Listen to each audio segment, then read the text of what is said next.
Okay, we can now officially say good afternoon to you all. Thank you very much for joining us today. Um, my name's Kevin from ManHealth. Happy New Year to you all, first and foremost, to our uh, customers and clients that we've worked with before. Great to see you again. But a special welcome if you're new to to ManHealth and it's your first time engaging with us. You're really welcome.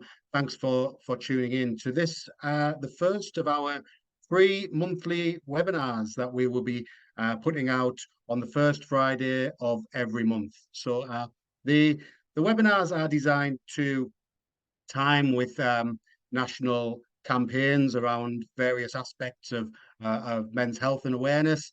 So really excited to put them out, and we're really glad that you can join us. Thanks for finding the time on a midday on a Friday. But do know that if you're not able to join us at that time, the sessions we will and are being recorded, and we will make them available on demand on our YouTube channel. So feel free to use this as an off-the-shelf resource if you want to take it back and do any classroom-based work or awareness-raising work within your own organisation. So without further ado, we'll get started. The session today is all and we'll talk. Do we listen? So there will be much awareness raising around the importance of opening up, seeking out support, speaking up, and looking for help throughout the month of January, as the drive is all around encouraging people to speak up and get the help and support that they need. So we wanted to tap into that and just sort of look into the theory about men will listen, and if they do we listen? So there are two sort of facets to this webinar that we want to focus in on. So taking the first part of that section, men will talk, do we listen? These are some of the things there that the stereotypes, I suppose, that men aren't particularly great at opening up. Men bottle things up, don't talk about their feelings. At ManHealth, as well as the work-based training we do, we also run peer support groups that are free to guys to come along to and talk about whatever it is that may be going on in their lives that might be impacting their physical or their mental well-being. So the stereotype that men don't talk and don't want to talk certainly isn't one that we recognise. What I did do, actually, I thought I'd put this to the test to the great British people. So about an hour ago, I went on my Reddit account and asked a question to ask UK. I said, "What do we think? Do men talk, and are they comfortable talking about things that are important to them?" That was a question that I posed, and I've already had 141 responses in the last hour. So nothing like real time response. So some of the responses were really interesting. I talk about important stuff and stuff that's meaningful to me all the time, but I just do it to myself. Um, I try to get my husband to open up, but he bottles everything up. Yeah, that was quite interesting. Um, this was an interesting one that says, it took me and my mates going through years and years and years of stuff to actually get used to opening up. We probably did it 20 to 25 years too late.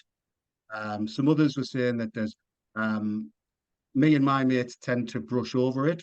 I think we all want to talk about stuff because I know the five of us have got an undercurrent of sadness going on in our lives. So um, there are, as I say, 141 examples of scenarios all around. Do men feel comfortable talking, and do they feel comfortable talking about what they would class as meaningful things about their health, about their well-being, about what keeps them happy, what keeps them motivated? Um, so there's loads of information there. There was one that said, I had a chat with my friends last night, so I think me and my friends do talk about things that are really important. We talked about mortality and what it is to be a man, but then we seemed to get a little bit uncomfortable and we started talking about who was the better 16-year-old, Luke Littler or Pele. So there's a an uncomfortableness there, I suppose. So lots of information there, but certainly the research that is out there confirms that men will talk, men do talk, and 60% of guys in a recent survey said that they would feel comfortable in talking with someone and having a meaningful conversation about their health and well-being. Um, the remaining 40% said, yeah, they probably would open up and have a talk, but they would need to wait to get to a point of crisis where they feel compelled to seek help.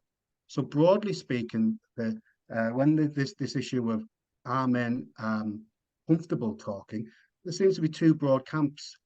Yes, I do feel comfortable talking. There are certain barriers that we've just seen examples of there in the Reddit examples. There are certain barriers that we might need to overcome.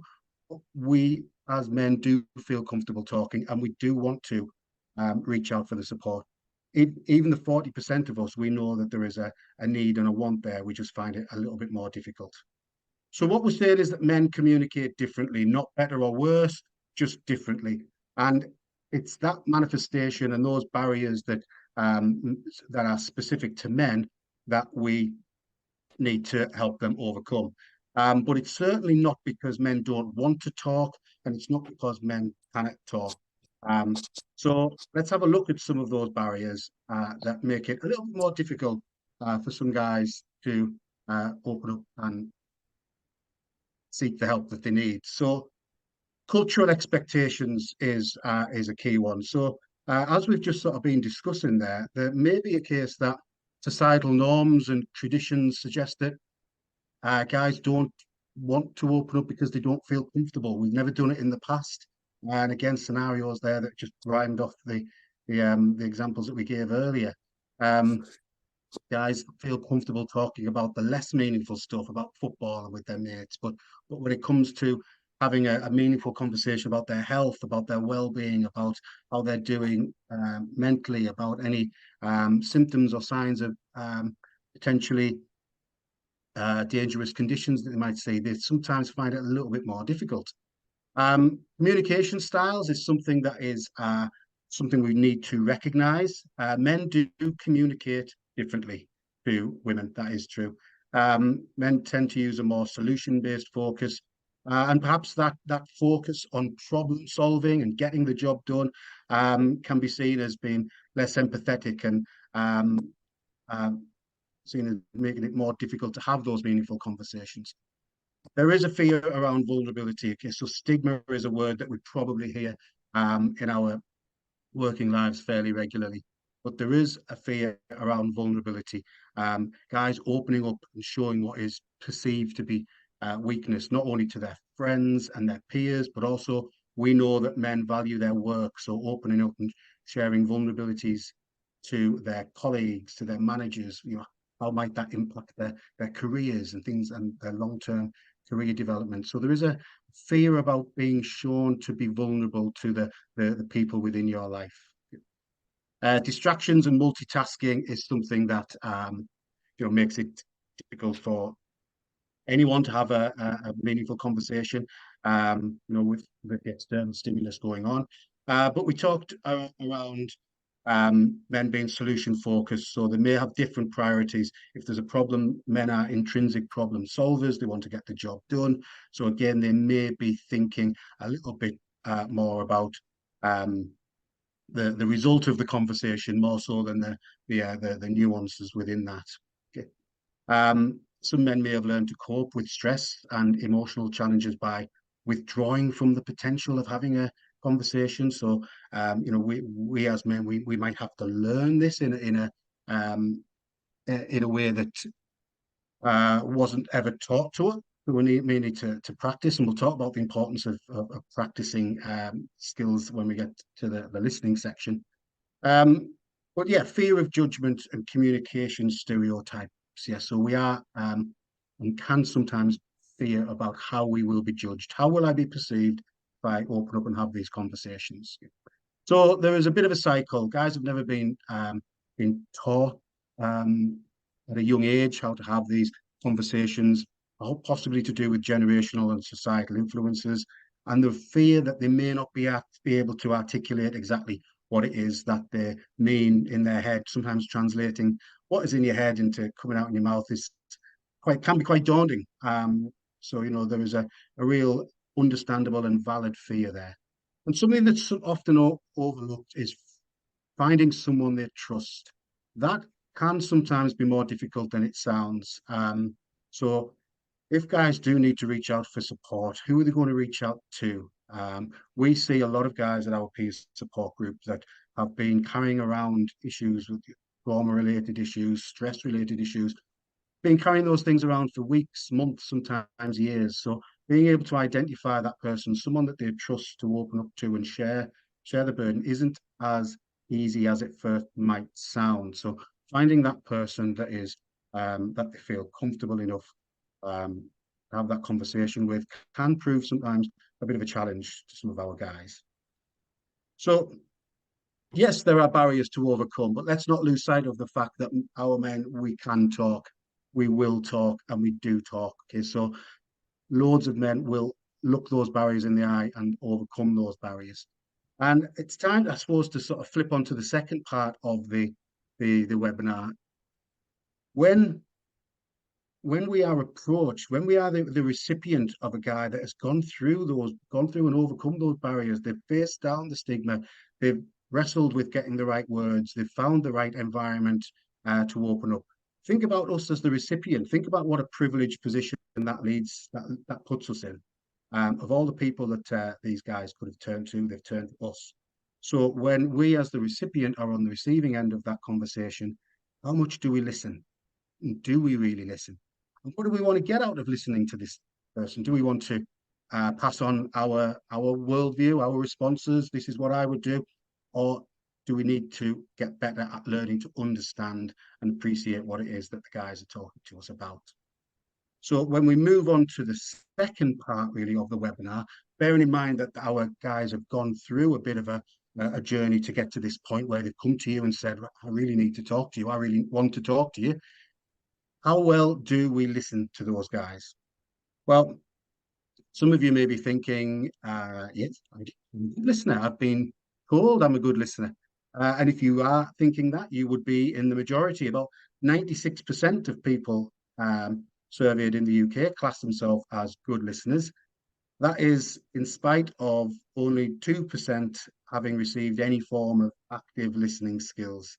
So there's maybe a little bit of a disconnect there between what we think it means to be a good listener and actually what it means to be a good listener. The average person will hear around about 25 to 30,000 words every day. And immediately after a conversation, you can expect to retain round about half of the information that you've heard. So about an hour later, you can probably recall about half what the information that was presented to you, you can recall. That drops quite significantly. We all live busy lives, but that drops quite significantly. So we can't remember as much after 48 hours. In fact, that drops down to around about a quarter of the words that we've heard. So we need to separate and identify the difference between what we hear and what we are listening to. So what is the difference? Well, hearing, most people with good hearing do hear a lot of those 25 to 30,000 words per day. It's a physical process that happens automatically. We don't need to put in any effort. It's an automatic process, so we do it without thinking. We will hear sounds in the background that our brain doesn't register, but we will still hear them nonetheless. So it's something sort of consistent that happens with little or no input from ourselves.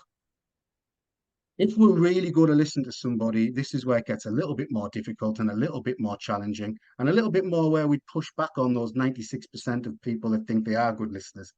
Because the art of active listening is a skill. It's what happens psychologically when we try to derive meaning from the words that we're hearing. Yeah, we try to put some context and some value into the words that we're hearing. That takes energy, it takes time, it takes focus, and it takes active engagement. So there is a subtle difference, and it's a difference that perhaps those 96% of people are confused with the difference between what they hear and what they actually actively listen to and can really add value to. So in order to actively listen to people, we really need to pay full attention to the other person very carefully. We can't allow ourselves to be distracted.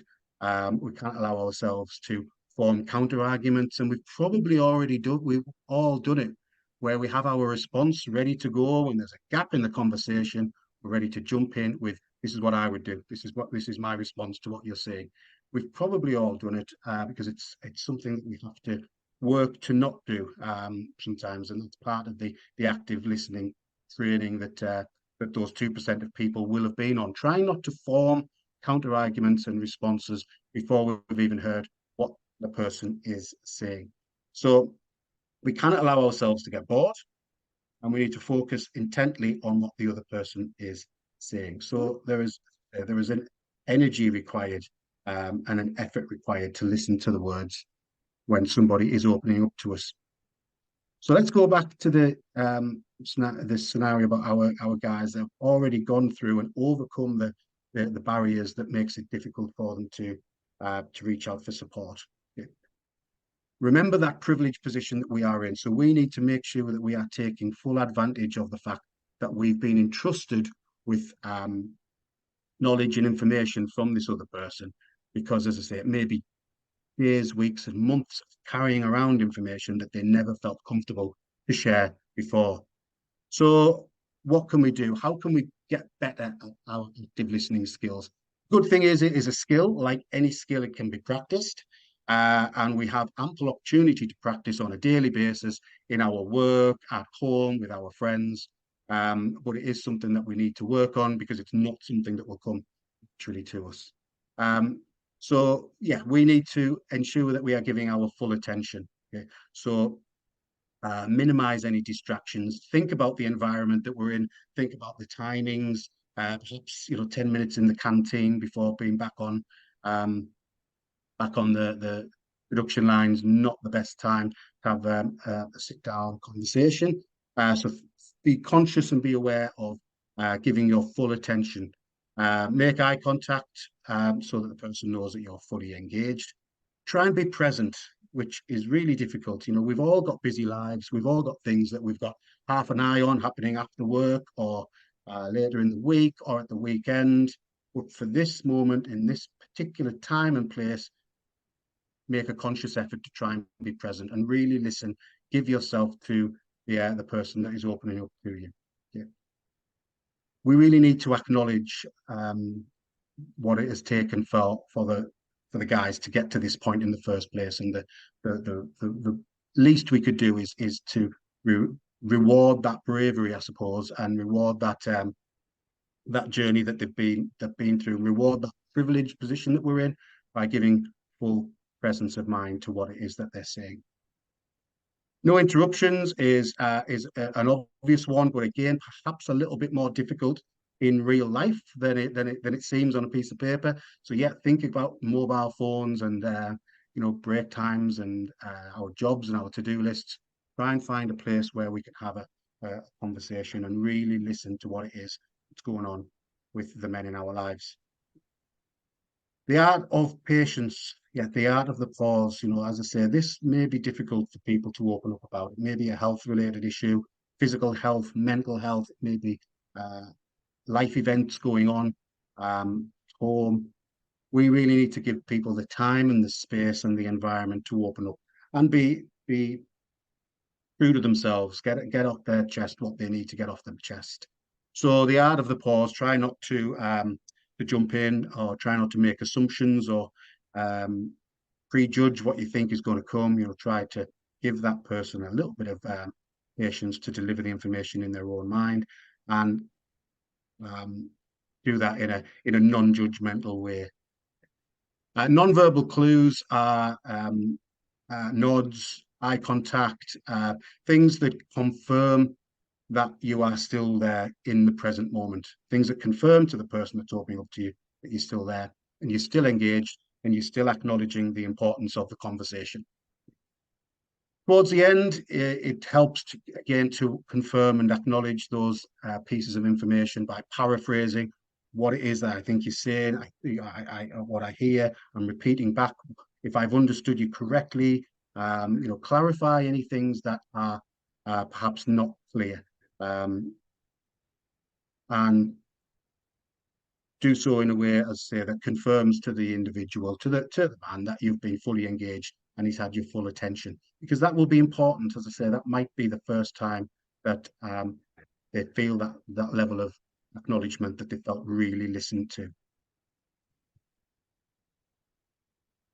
So why is it important? Well, it's important for all the things that we've mentioned already, that acknowledgement, that appreciation. Okay? So if we think about it from a critical benefit point of view, you may be the gateway to that man seeking potentially life-saving advice. So if you are a mental health first aider, we have an ambassador program where we upskill guys in the workplace to be ambassadors, to signpost, to support services for both physical and mental health. You, as the recipient of that conversation, could be the gateway to that person receiving potentially life-saving advice. So we can't undersell the importance of listening to that person. Think back to the start of the webinar, the issues that can sometimes make it more difficult for guys. The communication styles make it a little bit more difficult for guys to have these conversations. They've overcome that already. So, acknowledge that, and acknowledge the fact that they may have been burdened and troubled with whatever it is that they're going through for days, weeks, perhaps even years. So again, remember that privileged position. More broadly than that, it will help build better, deeper relationships, a sense of camaraderie, a sense of brotherhood. Collaboration is really important because now there are two people.